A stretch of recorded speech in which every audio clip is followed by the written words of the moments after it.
Wow, do we have a lot to catch up on?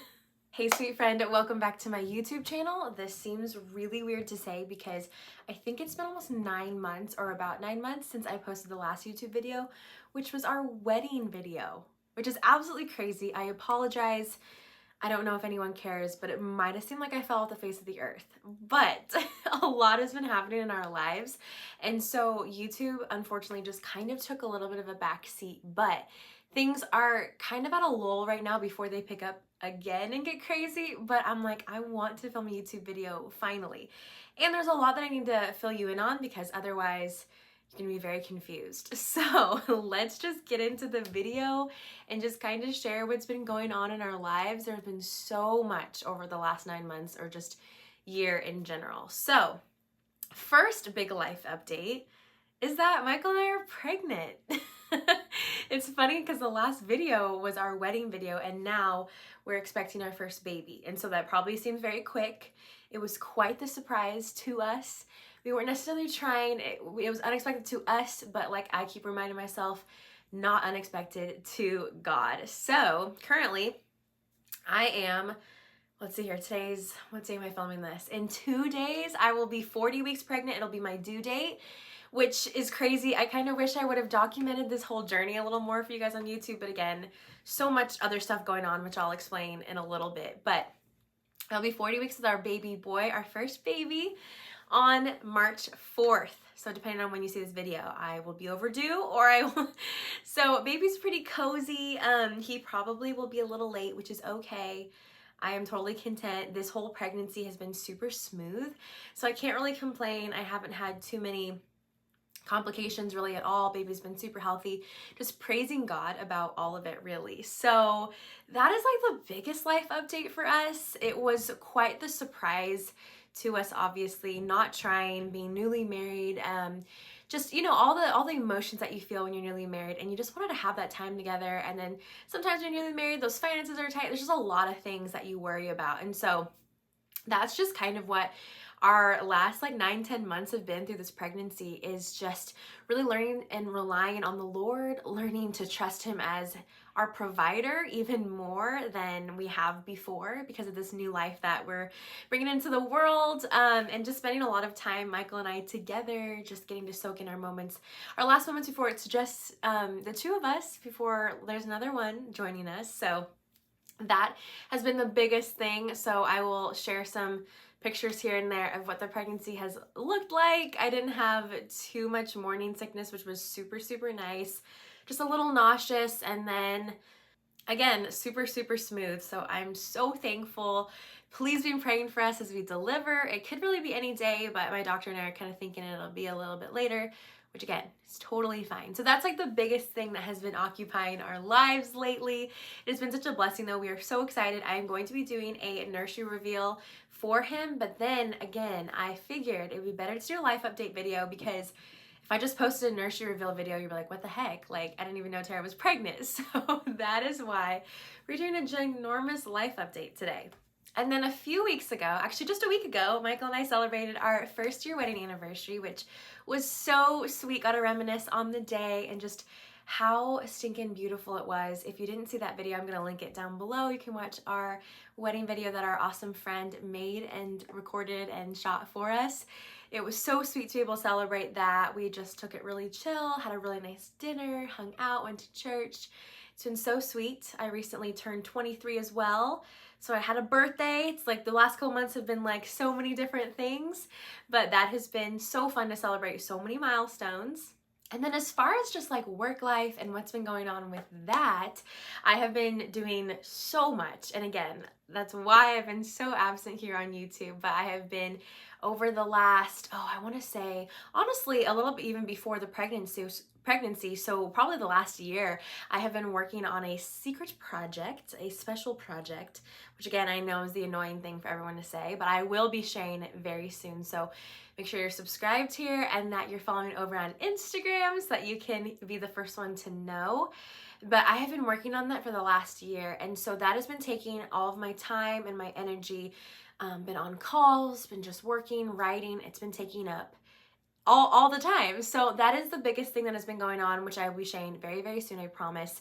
It has been the most beautiful and challenging and refining thing, and it's just surreal to be able to do it. So that has been like kind of my work life, as well as doing the podcast. I have Truth Talks with Tara, which in the fall will be 2 years old or 3 years old. Oh my gosh, why am I blanking? Pregnancy brain. I think it'll be 3 years old, maybe. Yeah, something like that. It'll be a couple years old at that point. And so podcasting, we've had some amazing guests on there. So day to day things look like interviewing people for the show and just getting to put together those episodes for you guys. It's been one of my favorite things to do. I love writing and I love words, but I feel like the podcast has been such a blessing to be able just to share, because I feel like with words we can communicate so well, and podcasts are a huge hit. So that has been so fun and such a big part of my days. Also, started working part-time for Her True Worth. I have been involved volunteering with them as a writer for 2+ years now, but just recently got hired on to a part-time position, writing content for the Instagram and doing some admin work. So if you follow over there, that is content that I've helped curate and create. And so that has been another big part of my day. And it's been a blessing to be able to be a part of such an incredible and life-changing ministry for so many women. So I'm sure you know what I'm talking about if you don't go over and follow them, because man, it is such a blessing. Day-to-day life, honestly, recently just really looks like I'm so thankful to be able to work from home and to be able to, especially during the season of pregnancy. Again, like, it hasn't been really taxing on my body, but just I feel so fortunate to be able to be in the position that we're in day to day, just getting up, getting a workout in, eating my breakfast, coffee with Jesus, and then starting on my computer work. I'm in my office right now, which again, I haven't even showed you guys a house tour, which is crazy, of our little rental, but someday I promise I'll get to it. It's just so overwhelming and crazy right now. But so just hanging out in here and writing, podcasting, work calls, Her True Worth content, and then being, you know, a wife and making dinner and baking and taking care of the house, which honestly I love a lot more than I thought I was going to. It is so fun to cook. I know it's gonna get crazy once baby's here, but it's just been so fun to be able to take care of the home. Michael recently started at a new real estate firm. He has been in real estate for a couple years, but he recently started at a new place, which he is so excited about. It is such a good fit for him. And so that's just day-to-day life. It's interesting. So many people ask, like, how are you guys able to like get work done when you both work from home? And like, you know, we have days where we're distracted, but I think for the most part, we're both blessed with office spaces, and we can just go and like shut the door and get work done. And so that's just been what life has looked like. It's been so fun to be able to host people in this house too. We have so many friends over all the time cooking, and it's filled with the joy of the Lord. And I'm so thankful to be able to say that, filled with food and fellowship and friends and family. And it is exhausting as I am getting towards the end of my pregnancy, but it has been something that we love to do. And it's just so fun to be able to be that house that people want to be at. So that's kind of what like day-to-days look like for us. So over on Instagram, I did ask you guys, I'm gonna grab my iPad, I did ask you guys to ask me some questions for the video too. Like, we're doing a life update video, but I also want to answer some of your questions. So I'm gonna answer a few of them. I thought there was like so many good ones, so we're gonna choose a few. And I'm just thankful that you guys follow over there. If you don't, make sure to go follow me at Miss Tara Sun. There's so much like day-to-day life encouragement, devotionals, all the things. But then thank you for being a part of this video. This is super fun. Okay, so Annie asks, what's something God has taught you in the past year? Oh gosh, so much stuff. And as you can tell from this video, there's so much that God has put into our lives over the last year. And I think I'm gonna give two things. The first thing for sure is that God is a provider. And I don't say that to mean that God will provide absolutely everything that we want, but he provides everything that we need. And that is a scary thing to trust in when you're in seasons of unknowns and seasons of change and seasons of unexpectedness, like our pregnancy and all these kinds of things. Like, it is one thing to say that God's a provider when life is going really well, but it's another thing to say that God is a provider, and I believe that and I trust that. And God, I surrender to you when life is unexpected and it's hard. And so he has been teaching us that, and that he will always come through. It may not look exactly like we thought or what we desired, but He will always come through for us. He is our Jehovah Jireh. He's our provider. And then the second thing that I would share is just like a marriage kind of thing that God has been teaching me and Michael, is just, man, how to be selfless and how to be edifying and encouraging and praying for one another, and praying for the potential that one another has. It is such an interesting transition to go from even dating, because it's not just about yourself when you're dating, but going into marriage and learning to be selfless and learning to lay down your life and to give and take, because you might grow up a different way than your spouse, and there's different quirks and there's different personalities, and learning that, man, like, we were created to, in marriage, to lay down our lives for one another. And so that has been something that we have been super challenged in, and we have many conversations, some arguments, just like anyone else, just about that, and just reevaluating. And so that's been huge. Okay, and then Mackenzie asked, was your pregnancy planned? Which I shared earlier in the video. It was not. It's so funny because I feel like a lot of people that I know in my personal life, and then just like even some people I follow on Instagram and online, they have been having unexpected pregnancies as well. And again, unexpected to us, unplanned to us, but not unplanned to the Lord. And we're really excited. Like, some people are like, well, are you afraid about what's going to happen with you and Michael's relationship since it's so soon? And I have to admit, like, there are moments, like one night in bed, I just laid with Michael and I'm like, I am sad, like, that we are going to be losing this. And then I'm like, no, we're not losing this. It takes work, and it takes the everyday moments, and having a baby, yes, is going to add another layer, but it doesn't mean we have to lose our marriage. And I think the most encouraging thing that I've heard from my parents and other parents in my life is that the stronger your marriage is, not only is it better for you guys, but it's better for your children. And so I'm really hopeful for that, and really excited, even though it was such a surprise. Sorry, I have a cold right now, so I probably sound kind of weird, but we're powering through. Okay, so Hidden Noor says, as a new Christian, how do I make time and dive into the Word and make changes to my life? This is such a great question. I'm just going to touch on it briefly. I have a quiet time, like Bible time, study routine video that I'll link also as well in the description, so you guys can check that out if you want to read, or if you want to check that out. I have like resources, and I also have some tips to cultivate a daily routine to spend time in the Word with the Lord. But how to make time for the Lord? I'm just going to say it. You guys, we all have the same amount of time in the day. We all live busy lives, but we all have choices of how we make, or how we use our days, how we use our time. And so I'm really excited you're listening to this YouTube video, but it's like, is there moments where I'm spending too much time on social media or on YouTube when I could actually be spending it in the Word? And so analyzing your schedule and your life, and looking not how you can fit God into your schedule, but how you can mold the schedule around spending time and prioritizing with the Lord.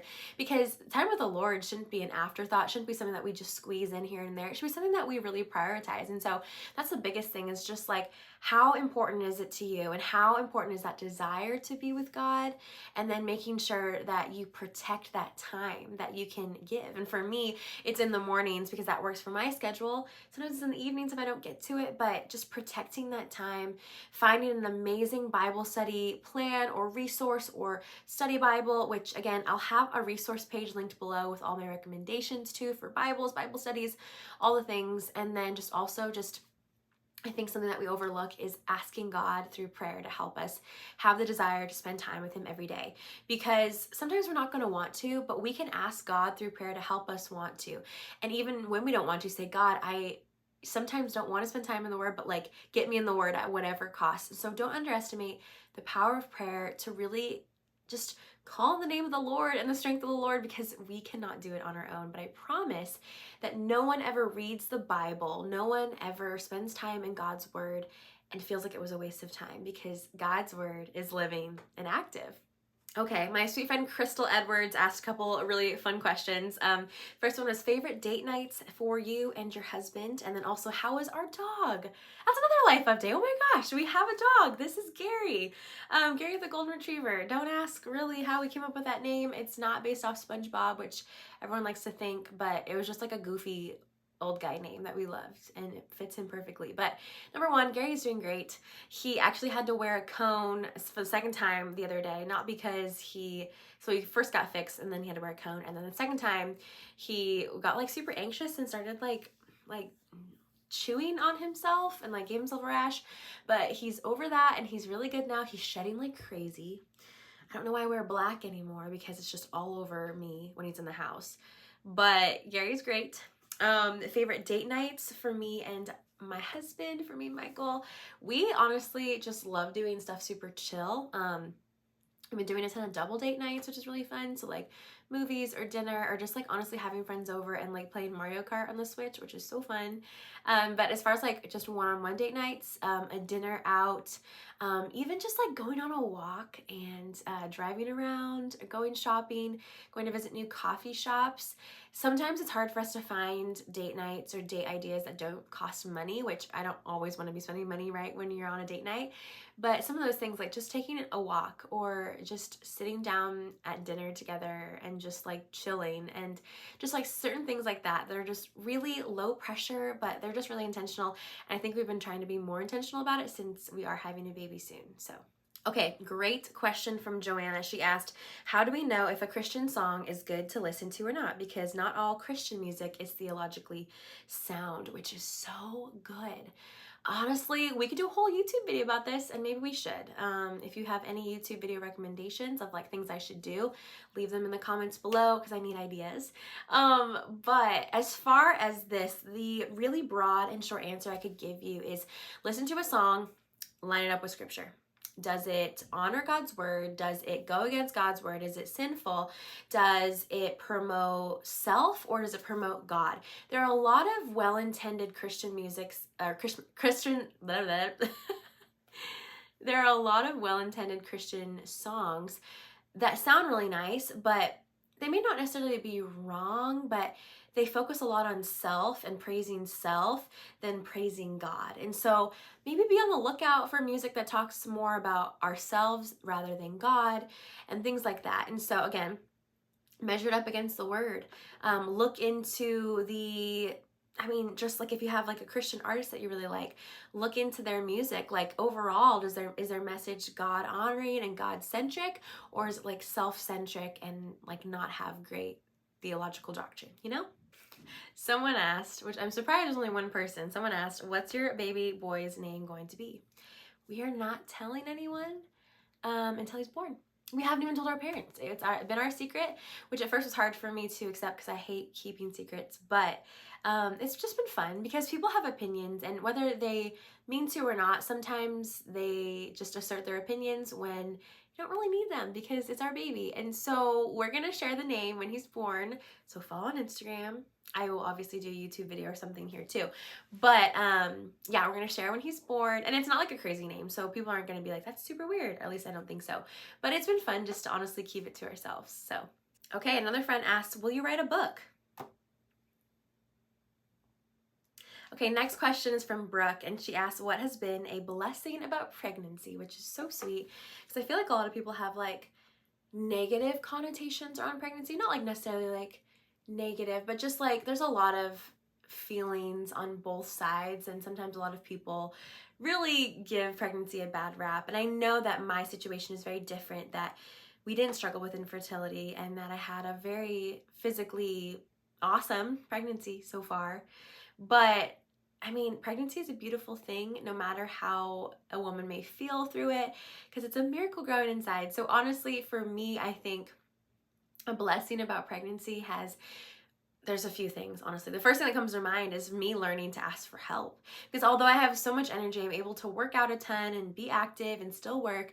Like there's a lot of things that I have needed help with. And for me, I don't ask for help a lot. And sometimes that gives way to my pride and all those kinds of things. And so it's been a blessing to ask for help and just to let people in and let community in.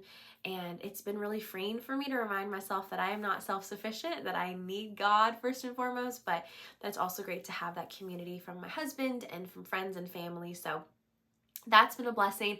It's also just been a blessing to like be a home for this guy and to nurture him. And it's a big responsibility, but it's been a blessing that God would even like bring this into our lives, because I've always wanted to be a mom. It's a lot sooner than I thought, but it's a blessing that he said that, you know, that this is our child, that God has given us this life to watch over, and it just kind of puts things into perspective for us. Oh, okay. Last question, actually second to last question. Someone asked advice for those who are engaged, which there's just so many things I could share with you. I actually did an Instagram live with my friend Jacqueline Brooke, who's also here on YouTube, one of my favorite friends on YouTube and in general. We did an Instagram live on newlywed advice, engagement season. So if you want to go check that out, go to my Instagram. You can watch that. It was like a 30-40 minute conversation. It was so good, so good, because we're both kind of in that newlywed stage. She got married a couple months after we did. But basically, a few things that I would encourage you in the engagement season. Number one is to make your engagement season short. As short as you can. I mean, I guess everyone has a different schedule and different life and different ideas of what they want to do for their wedding. But if you're planning a wedding, know that you don't have to have a year, that you can do it in a couple months or even 6 months. We did it in 6 months. I thought it was the perfect amount of time because one, you want to get married most likely. You're just ready to get married. Two, it cuts down on temptation because y'all, it's real. The less time, the better. And then it also just cuts down on stress in a way. If you can do things little by little, it may seem like it's more stressful because it's shorter amount of time, but you actually have that time if you're more intentional about it, and then it'll cut down on stress ultimately. So keep that wedding planning season short. For engaged couples, I would say go to premarital counseling. If you're not plugged into a church, number one, just get it plugged into a church as a believer. But then two, also get plugged in so you can go to premarital counseling with a pastor who will walk you through just what marriage under God is like and just all these things. And honestly, it was a really sweet time for Michael and I just to really evaluate a lot of things and to kind of get our hearts ready for it. And I know that you're not ever fully arrived or with all the knowledge, but it was really helpful. So premarital counseling for sure. Also, another thing I would encourage you is just to keep the Lord and purity and His word and the beauty of His commandments and what He asks us to do at the forefront of your mind. And when I say that, I really am talking about when it comes to purity, when it comes to if you're saving yourself for marriage, as we should as believers, that is a hard thing to do. It is really tough, and not a lot of people talk about it, and it's kind of a taboo thing, but everyone struggles in that season. Whether you're dating or whether you're engaged, it's really hard because you love someone so much. God created us to have that desire for intimacy. And so I think if we approach this season as like, oh, I mean, it's something that like is bad.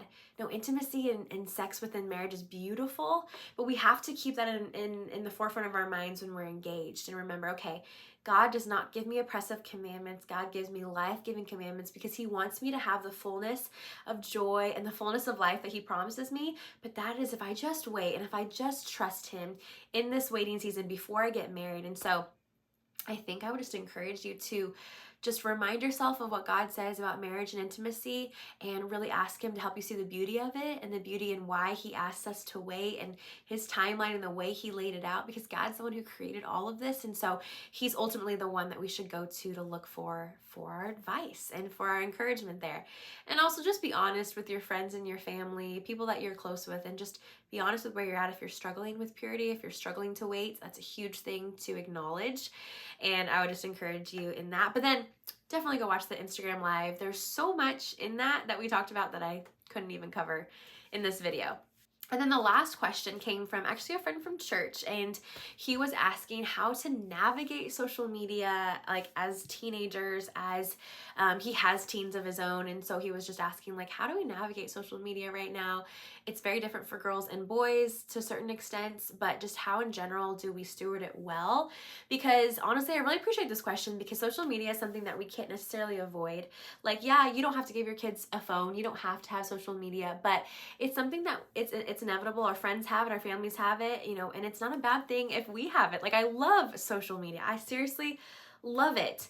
But I think there's also things that we need to do to make sure that we're navigating it and stewarding it well instead of just kind of being lazy about it.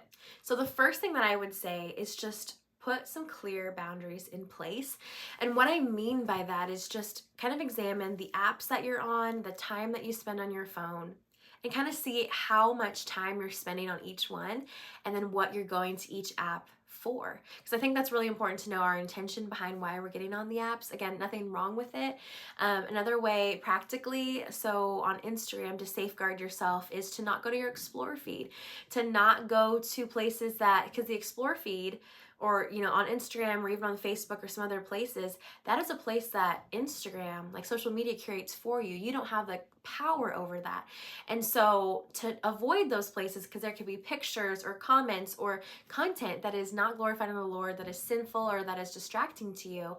And so just to make sure that you're also following the right people, instead of looking on your explore feed where you can't control that and filter that, to be following the right people. Go through an inventory and unfollow people, and don't be sorry about unfollowing people if it protects your heart, if it protects your spirit, if they're not encouraging you in the Lord, or if they're not adding some value to your life that's positive, or if they're posting sinful things that you struggle with. Do not be ashamed to unfollow them. It's so, so important. I also think another thing is taking a fast from social media, whether that be for a couple weeks or even just like a day or two, and just unplugging and reminding yourself that we're not dependent on these things, I think is really important. And then I guess for the parents out there, I don't know if there's any parents that watch my YouTube channel, but for parents or young parents like me, because baby boy is coming into the world, but he's not going to have social media for a while, but just something to think about is just having those open conversations with your kids and with even your friends about what social media is and how we can be proactive about it.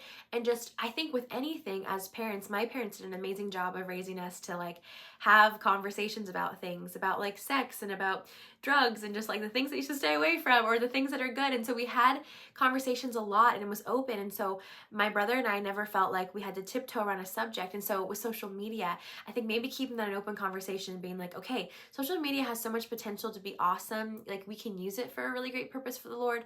We can also follow a lot of awesome people that encourage us. There's also some pitfalls. And so keeping that conversation open with your children, with your friends, just people that you're in community with, I think is important. And ask them how they handle it, what their boundaries are, and all those kinds of things, I think is super key. Just so that doesn't become a taboo topic, Okay, so those were the questions, and that was a life update. I had tons more questions, you guys, but this video would have been so long. It probably already is kind of long because it's been a life update, but I had so much fun just sitting here and being back with you. Next video I hope to film will be a nursery reveal, but that might be a little bit just as baby could come any day, so bear with me. But make sure to subscribe if you haven't already. Join the family, share this video. I know that it has been a long time, but I'm back. To a certain extent, we're gonna find some consistency that works for us in our new family, but I just appreciate your grace. If you wanna keep up more with daily content and devotionals and encouragement, and then see pictures of baby boy and when he's born and all the things, follow me on Instagram at Miss Tara Sun, and I would love to keep up with you there, and you'll also be the first to know about some exciting projects in the works. So I cannot wait. I love you guys so much. It fills my heart that you guys are so supportive and have been asking like, get back on YouTube, because I've been wanting to. So thank you for cheering me on. Thank you for being here, and I will see you in the next video.